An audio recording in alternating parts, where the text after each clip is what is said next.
Assalamualaikum warahmatullahi wabarakatuh. Baik teman-teman, mari kita simak video ini.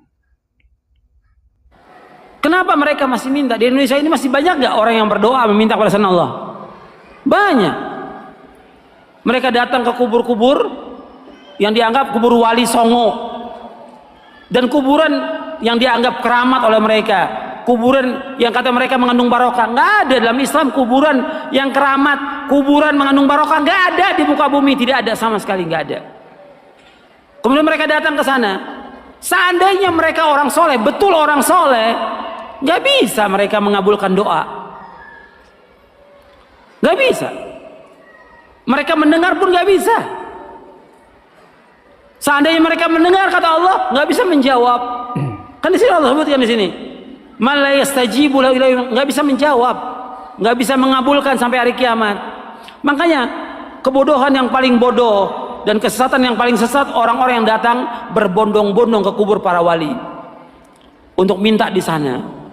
Kalau ziarah kubur boleh, perhatikan ini, jangan salah paham. Tolong perhatikan, dengarkan baik-baik, jangan salah paham. Kalau ziarah kubur ke kuburan kaum muslimin boleh, dianjurkan oleh Nabi Muhammad SAW. Ziarah kubur ke kuburannya pemakaman kaum muslimin boleh, sunnah, dianjurkan oleh Rasulullah SAW.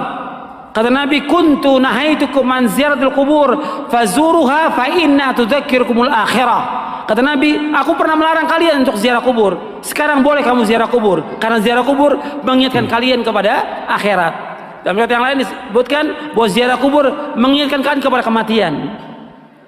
Ziarah kubur kaum muslimin boleh, tapi ziarah kubur yang dilakukan oleh mereka ini, datang ke kuburan wali dengan niat kuburan itu mengandung barokah, bahwa orang itu soleh, suci, bisa mengangkat doa mereka ke langit kepada Allah sebagai tawasul. Mereka minta, ada yang menjadikan mereka sebagai wasilah kepada Allah, ada yang menjadikan mereka sebagai syafaat kepada Allah, ada yang mereka menjadikan mereka sebagai Tuhan yang mereka minta kepada penghuni wali, penghuni kubur itu. Ini kenyataan yang dilakukan oleh orang-orang yang ziarah-ziarah kubur ke kuburannya para wali. Dan ini kalau Anda perhatikan, kerusakannya luar biasa ini. Karena masalah akidah, masalah tauhid, mereka memalingkan ibadah kepada selain Allah yang Allah tidak redho selama-lamanya. Di dalam buku atau kitab Ushulus Tsalatsa oleh Syekh Muhammad bin Abdul Wahhab dikatakan, innallaha la yarda ay yushraka ma'ahu ahadun fi ibadatihi, la malakun muqarrabun wala nabiyyun mursal. Allah tidak redho selama-lamanya apabila Allah disekutukan dengan makhluknya, apakah dengan malaikat yang dekat atau dengan nabi yang diutus. Allah nggak redho. Maksudnya kalau ada orang yang berdoa meminta kepada malaikat Jibril, minta kesembuhan, minta rezeki, minta dimudahkan urusan, Allah nggak redho. Karena malaikat Jibril nggak bisa mengabulkan doa yang mengabulkan doa Allah. Atau kepada nabi yang diutus, orang datang ke kuburannya Nabi Muhammad SAW, minta kepada Nabi Muhammad SAW supaya dimudahkan rezekinya, supaya dimudahkan jodohnya, supaya dagangannya laris, supaya segala macam. Allah nggak redho, nggak redho. Kenapa? Doa itu wajib dipanjatkan dan hanya ditujukan kepada Allah saja, tidak kepada yang lain. Allah nggak redho. Hatta kepada orang yang paling soleh, Nabi Muhammad SAW, orang datang kepada kuburan beliau minta, Allah nggak redho. Makanya nggak ada seorang sahabat pun yang datang ke kuburan Nabi untuk minta sesuatu, tidak ada. Tidak ada seorang sahabat pun radhiyallahu anhum ajmain yang datang ke kuburan Nabi untuk minta sesuatu, tidak ada sama sekali. Mereka berdoa langsung kepada Allah. Begitu juga setelah wafatnya Khulafaur Rasyidin, gak ada orang datang.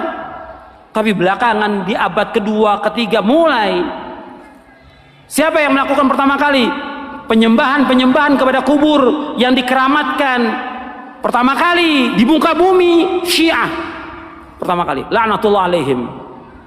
Perlu digarisbawahi, tawassul bukanlah memohon kepada selain Allah. Tawassul itu hanya meminta kepada Allah. Terus kenapa perlu menyebut nama guru-guru? Karena Imam Abul Hasan Asy-Syadzili, sebagaimana dikutip oleh Imam Al-Buni, Al-Ismul A'zam, nama Allah yang agung itu banyak. Salah satunya ada gudangnya.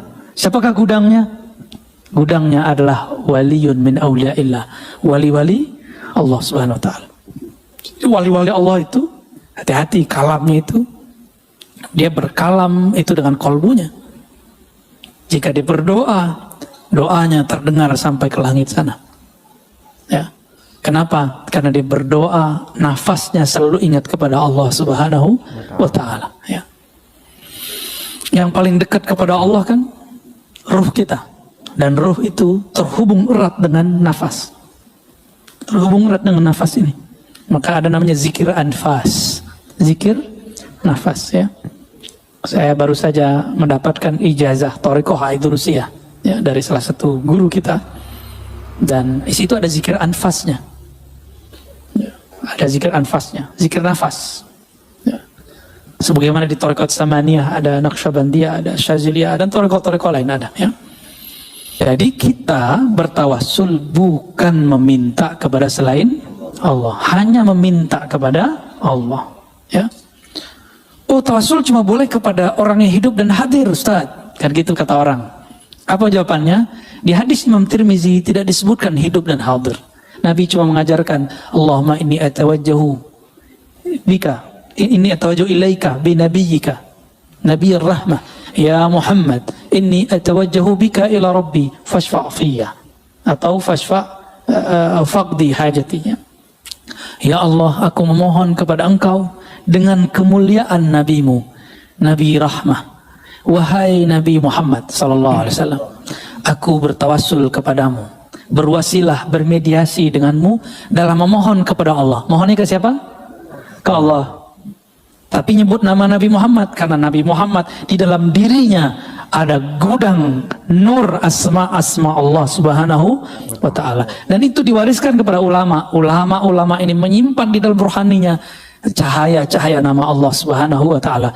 Saya boleh sampaikan, qalbul awliya, qulubul awliya, khazainu asma'illahi ta'ala.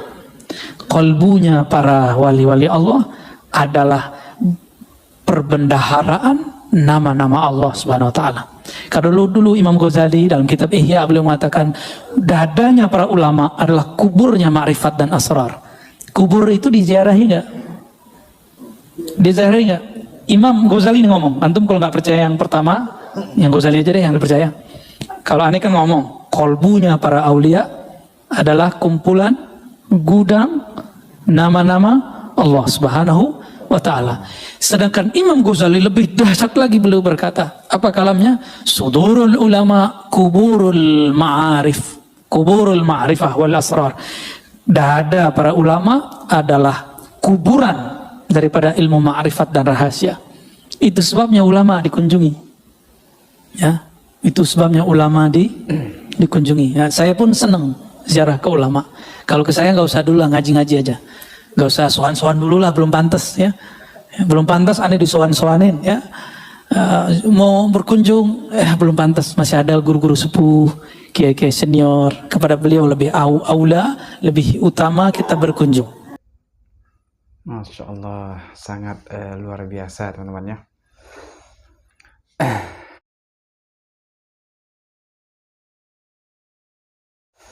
Nah, baik teman-teman semua, kita sudah menyimak bersama-sama tentang ziarah kubur,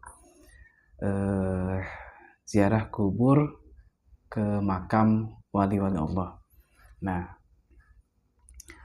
setelah kita menyimak bersama-sama antara kedua yang tadi disebutkan oleh siapa, Ustadz Yazid ya, itu jelas bahwa dia itu mengharamkan teman-teman, tidak boleh ziarah ke makam para wali dikarenakan dia bilang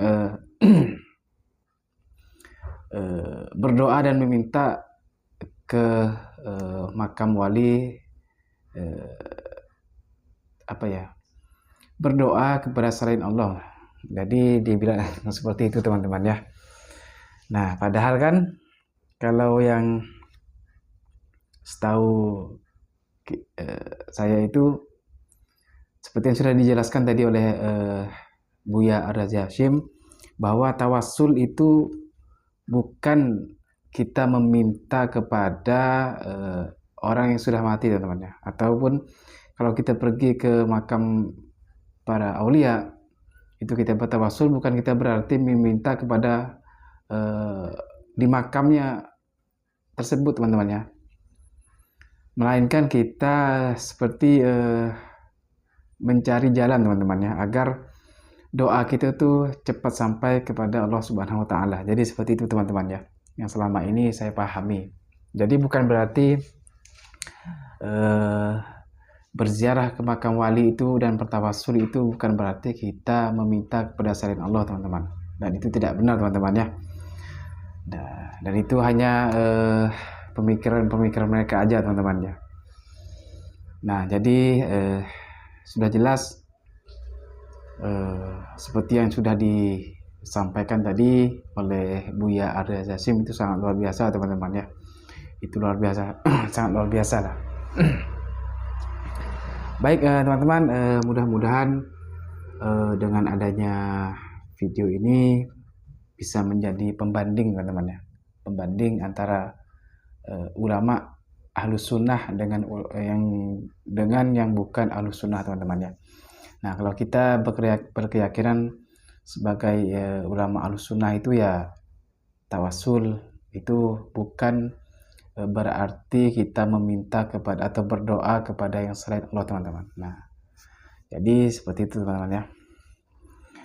Baik teman-teman semua, mudah-mudahan ini semua bisa bermanfaat untuk kita semua, dan terima kasih kepada teman-teman semua yang sudah menyimak video ini atau menonton video ini sampai akhir.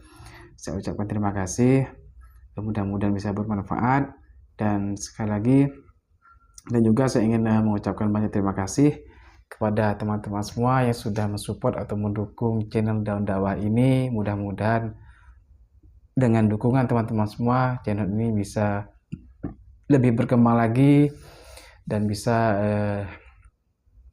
memberikan ilmu-ilmu yang bermanfaat untuk kita semua. Amin ya robbal alamin. Baik teman-teman, cukup sampai di sini. Lebih kurangnya saya mohon maaf, dan saya akhiri. Assalamualaikum warahmatullahi wabarakatuh.